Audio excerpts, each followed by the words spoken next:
இதை நான் பெருமையோடு சொல்கிறேன்.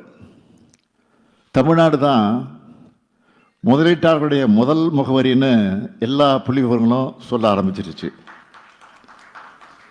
இன்றைக்கி தமிழ்நாட்டோட பொருளாதார வளர்ச்சி நாட்டோட சராசரி விட அதிகமாக தமிழ்நாட்டுடைய வளர்ச்சி 11.19%.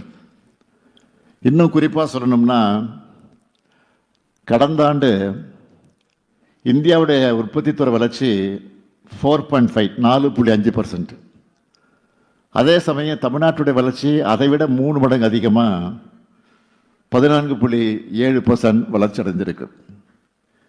இந்தியாவோட எலக்ட்ரானிக்ஸ் ஏற்றுமதியில் தமிழ்நாட்டுடைய ஷேர் மட்டும் 41 விழுக்காடு.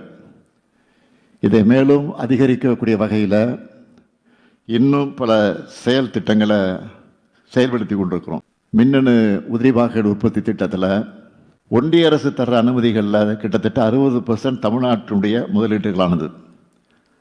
எங்களுடைய ஒர்க்கிங் ஸ்டைல் எப்படின்னு கேட்டிங்கன்னா, ஒரு திட்டத்தை செயல்படுத்துகிறோம்னா அதுக்கான ஒரு புரிந்துணர்வு ஒப்பந்தம் கையெழுத்தாகும் போதே அதுக்காக ஒரு டேஷ்போர்டு உருவாக்கிடுவோம்.